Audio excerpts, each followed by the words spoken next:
UKIP that's openly suggested women who take time off to have children are worth less to employers than men, and even warned small businesses off employing ladies of childbearing age. So, stand by your fridge, which I hope is clean at the back, and welcome to Woman's Hour, the party's leader, Nigel Farage. Good morning. Nigel, what a lovely introduction, thank you. Just let's look at the by-election first. What do you make of the suggestion that your party is actually a good thing for the Labour Party? Just nonsense. I mean, all the evidence and of extensive polling over the last few months shows that of the UKIP vote, a third of it comes from people who voted Conservative in 2010.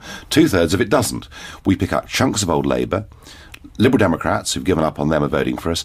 And fascinatingly, 1 in 5 UKIP votes are non-voters, people who are re-entering the political system because they believe in what we stand for. So actually, our effect on the Conservative Party isn't arithmetical, but it is psychological.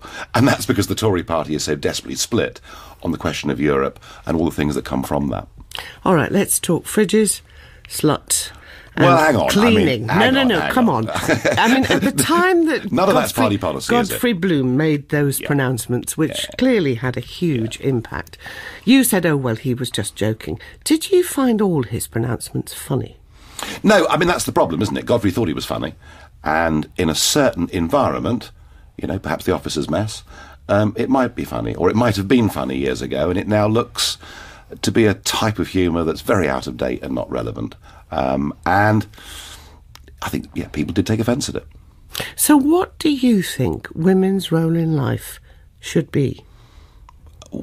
I find it odd that living in a modern Britain where we're all supposed to have equal opportunities and equal chances that one even has to answer that question. I mean, there is no doubt, even in my lifetime, and I'm not quite yet 50, that, take the workplace for argument's sake, that women did face quite serious discrimination because so many of the professions were effectively a closed shop, a boys' club. And when I worked in the City of London in the 1980s, that's exactly what it was like. And for women to break through in that world, they had to be really, really tough and put up with far more abuse along the way than a man would have to.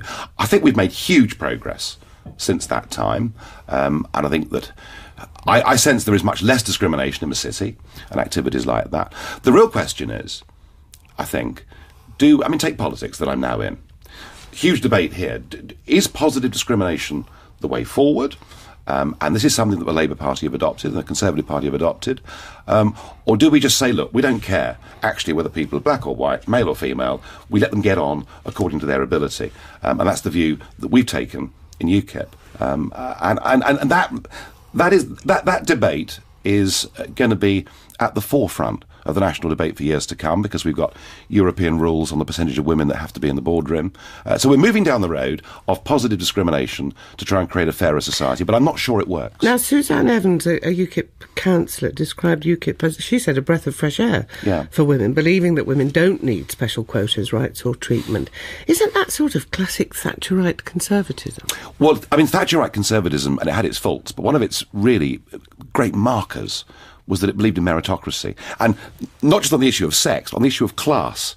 Interestingly, you know, people of working class origin did very well under Thatcherism, and here we are 25 years later, and the class divides have reopened again, and the 7% that went to public school now dominate, both male and female, incidentally, you know, nearly every aspect of our lives.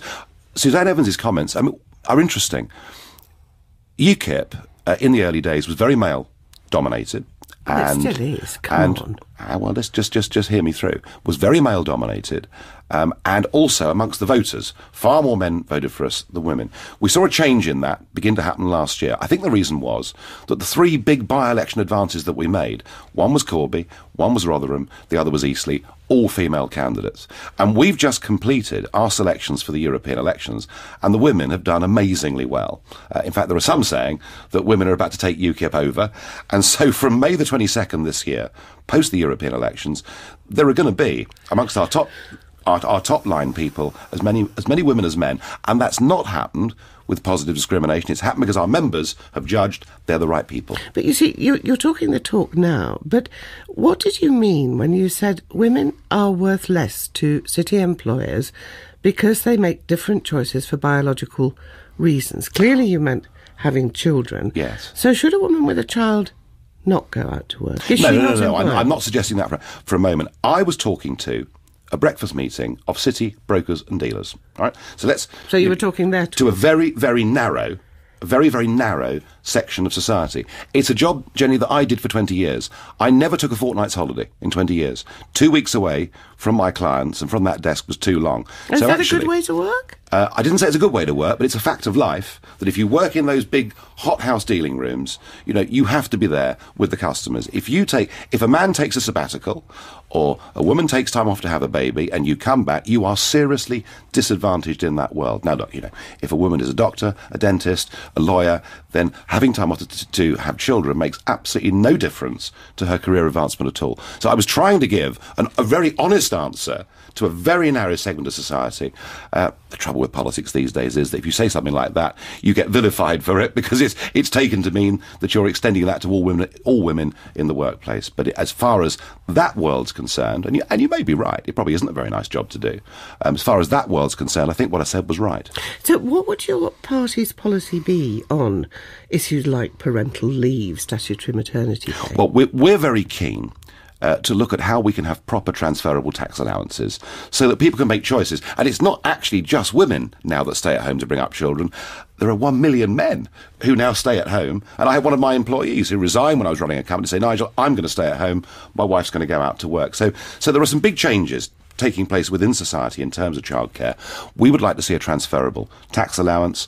The big thorny issue that we've got to deal with party policy is what do we do for Britain's 4.5 million small businesses, run by men and women, many of them on borrowed money from the bank or on their life savings, and for them, maternity leave is a very real issue. Now, in Scandinavia, all the costs of that are covered by the government, but in this country, the employer actually has to bear a fair burden of that, and that is something that we've got to talk about and debate honestly. Because on the one hand, we want women to have every opportunity to go into the workplace, but on the other, we have to allow our small businesses to survive. How do you deal with somebody like Bloom, again saying, a small businessman with a brain would not employ a woman of childbearing age? That is Godfrey's a former point, member of your party saying that out loud. Yeah. The point Godfrey was making, had he expressed it differently, was a very powerful point. What he was saying was that legislation that was put in place to protect women in the workplace was actually now acting, in a sense, discriminating against them getting jobs in the first instance. And it's very interesting that Bloom's comments, not his wording, but Bloom's comments have now been supported by Alan Sugar, India Knight, who hardly is somebody that hasn't advanced the cause of women in society. A lot of people actually now agree that the essence of what he said was right, but the way that he expressed it perhaps upset people. And another of your UKIP MEPs, Stuart Wheeler, let's go back to the question of boards, because often, what's said by party members. I know. I have to live with it every day. And here are you now, paddling like mad, saying, no, it wasn't really like that. But what did Stuart Wheeler mean when he said, we shouldn't worry about women on boards because women come nowhere at chess, bridge or poker? Yeah, I know. There you are. What Stuart is saying. These are members of your party. I could find you plenty of members in my local Labour club who would say this, or the Tory Association down the road.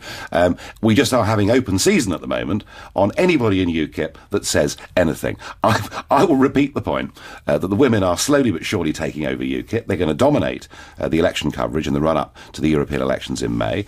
We believe in a meritocracy. We think that positive discrimination is demeaning. But if people say things, what am I supposed to do? People do say things in all political parties that cause offence. OK, so was the former UKIP MEP Marta Andreasen telling lies or misrepresented when she said Nigel Farage doesn't like women, he thinks they should be in the bedroom or the kitchen? Well, I think what's really interesting is she made that comment designed to her, and you're the first person to mention it to me for 9 months. Nobody has taken that seriously, because they all know it's simply not to be true. Nobody has done more to promote women in UKIP than I've done, not through positive discrimination. Why did she say it then? Because when people get kicked out by political parties, they tend to be very bitter and very upset and say all sorts of things. But she got it wrong, and that's why it's never stuck, and that's why nobody ever mentions it. So You don't think women should only be in the bedroom or the kitchen? Well, I'm not even going to dignify her comment by responding. But what are you going to do then about the image of your party if you want to persuade more women to vote for you? Because the image ain't good. Did you watch Question Time last night? Do you know, I felt so ill I went to bed early and just rarely I missed it. You're sitting there with the cough mixture and sitting here with miserable. my cough mixture, my cough sweets. Well, last night we had a lady called Janice Atkinson appeared for us. Diane James, who stood for us in the Eastleigh by-election last year, has been on Question Time 3 times. We had a woman called Jane Collins in Yorkshire, who did so well for us in the Rotherham by-election, who's establishing herself in the media in the north as a figure. And when you get the results from the European elections, which will come out on Sunday the 25th of May, you'll be astonished to see as many women as men in the top slots in UKIP. Things have changed. Your big campaign this week has been saying that foreign aid should go to flood victims at home. Yeah. How well do you suppose that's playing with the electorate? I should think it's playing better with women than it is with men, because I think women actually do tend to be people that think very much about the family and about budgets. Men tend to be rather more irresponsible on these issues in many households. And I think we're right. I mean, we're giving £1 billion a month in effectively charity overseas, and just occasionally, when there is a disaster at home,